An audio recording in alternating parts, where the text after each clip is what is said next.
Okay, sorry about that. I had to get her settled in. Whoa. You okay? Okay, so she got a bumbo chair, which she has a love-hate relationship with. The first day she got it, she sat in it for like an hour and watched the football game without crying. But I think it might just be because of her shots, and her legs are so fat that her legs are kind of tight through the bumbo chair holes. So maybe that's why. I have to rock her to keep her quiet. I'm sorry. Don't smile at me. It's not funny. But the bumbo chair, she has a love-hate relationship with it. Sometimes she'll sit in it for a really long time and she'll be fine.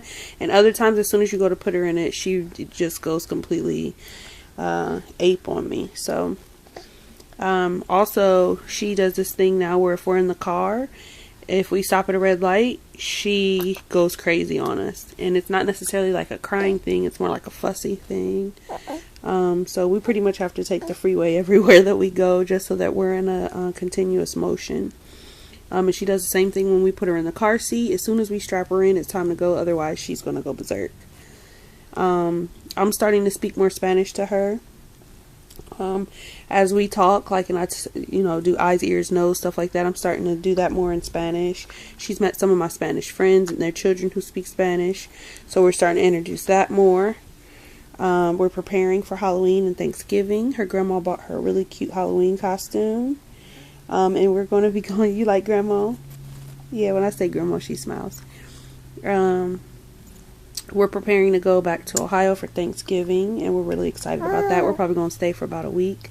So we're really looking forward to that. Her belly button is a complete innie now. So I know I had talked to you guys about that before, where we were using a coin to keep her belly button down. And it's a innie now, so we don't have to use the coin anymore.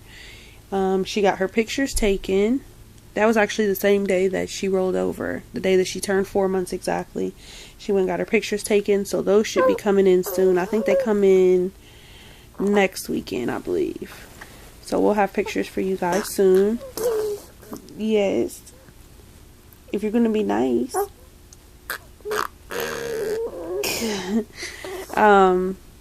We're still doing cloth diapers. She's doing very well with that. Here I am. I feel better now. I just needed a little snack. What? It's like she wants the phone or something. You can't have my phone. Still using cloth diapers. We use the flip diapers when we go out. We use pre-folds at home. And we use her pocket diapers at night. And when we go out,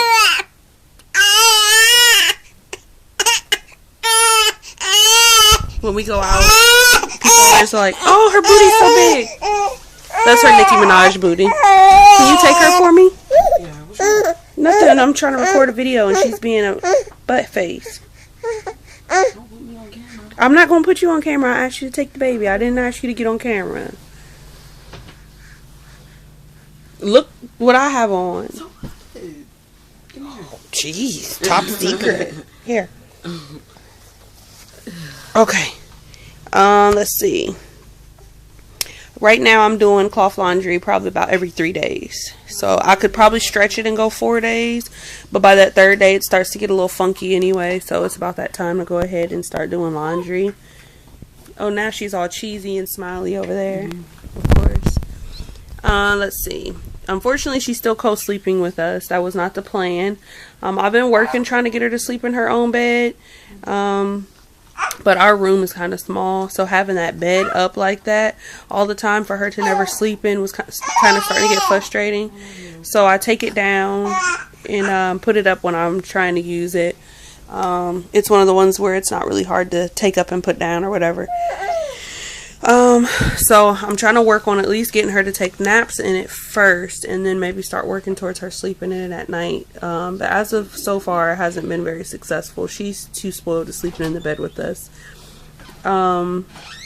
As for myself, we're still breastfeeding. Breastfeeding is still going well. there for a while, I was waking up in the morning because she sleeps through the night now. So I would wake up in the morning completely covered in breast milk and sticky and wet because she wasn't nursing at night anymore. I would be completely engorged in the morning. So for about 2 weeks, I had to pump before I went to bed, which helped me get my stash up for like when I want to go out, or if I decide I want to have a glass or two of wine or whatever. But now I guess my body is used to her sleeping through the night, so I don't have to do that anymore. Let's see. And most of the times if she does wake up at night and I give her the breast, she'll just pacify herself back to sleep. She doesn't even really nurse. I still haven't had an AF. Cool with me. I do have this weird back pain though, like right underneath my ribs. It feels like there's like an air bubble or something under there, and it's felt like that since I had her, and sometimes it's worse than others, but it's really uncomfortable. So I've been thinking about going in and having that checked out lately. Let's see. Financially, we're doing much better. I want to thank everybody for all the support and making me feel very normal about that, because I know a lot of people on YouTube and Facebook, they try to always put their best foot forward, like they don't have any problems, like nothing's ever going on with them. But I'm not like that. I'm not that type of person. If something's going on with me, I don't mind sharing it. So we're doing much better financially. Being here at the house with the in-laws has been a blessing, like it really has, and that's for both sides, for them as well as for us. And Pop really loves her job. She's been there for over a month now. She's very successful at what she does, and the money is starting to roll in. So, you know, we're able to take the baby shopping on the weekends and go out to dinner, and I'm gonna be able to go back to Ohio for Thanksgiving and saving and stuff like that. So things are definitely coming full circle. And it feels good to have that family support too, where, you know, during the day I can send her to go hang out with her grandparents, and I can take a nap or take a shower or do laundry or whatever. So that's always nice. We've been going on more play dates, or, you know, I've been hanging out with more parents, more moms who have kids. We usually watch the Saints games with Erica's best friend from high school, who has 2 boys herself, and, you know, it's nice to be in the company of other mothers, and another mother who's breastfeeding as well. You know, it's a lot of support in that. So we've been doing that pretty much this whole football season. As you know, New Orleans is very, very serious about their Saints, so they don't play when it comes to watching the game. We may end up having to try a different type of bottle though. Lately when we have left her, she's been kind of finicky about taking the bottle. So we may have to try a different type of bottle for her. I think she just gets frustrated and she just doesn't want the bottle anymore. She has a 1 bottle limit now, where she'll drink 1 bottle's worth of milk, and after that she's ready for me. Which is hard for me because I want to be able to go out and, you know, have a drink or 2 or whatever on the weekends. And when I come home, she wants to nurse, and I feel like it's hard for me to deny her. So I've decided just to completely not drink at all, which is hard to do because it's been over a year since I've been able to have a beverage, but her needs far exceed my own. So I've had to completely cut that out. Let's see. That's pretty much it. Sorry that this video is going to be in 2 parts, but as you can see, Pink is becoming very demanding, and she wants things when she wants them. Like I said, thanks for all the support, everybody who, you know, wished me well and have, you know, kind words to say when I was going through my little financial struggle or whatever. Also, my YouTube comments haven't been working. It's done this before in the past, where it won't let me reply back to people. It would give me an error message, and it fixed itself, and now it's doing it again. So if you've left me a message and I haven't replied to it, I promise I'm not being funny. It's just that it will not allow me to do it so that you'll see it. Like, I could just reply back to the message, but unless you go back to that video and look through and find me replying back to you, it's kind of a hassle.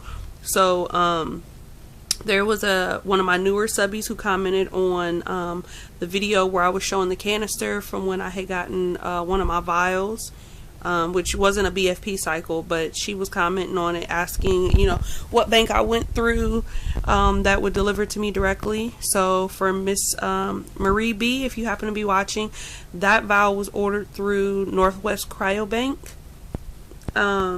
Or I believe they just go by NW Cryobank now, but that's not who I actually conceived with. I conceived through Fairfax, and Fairfax only delivers to an RE's office or an OB's office. And my homegirl Shar, Miss Lola Bunny, I just recently saw a bunch of messages that I didn't know I had because my phone has been off. My phone is back on now. So there's a lot of YouTube messages that I didn't receive, and I saw where she was trying to get in touch with me. So I am going to Facebook message you some information on how to get in touch with me and stuff like that. But I didn't want you to think that I was ignoring you. So that's pretty much it for me. If you guys have any comments or questions, be sure to let me know. If you don't hear back from me, I'm sorry. But I do get them. And that's pretty much it. Take it easy, lemon squeezies.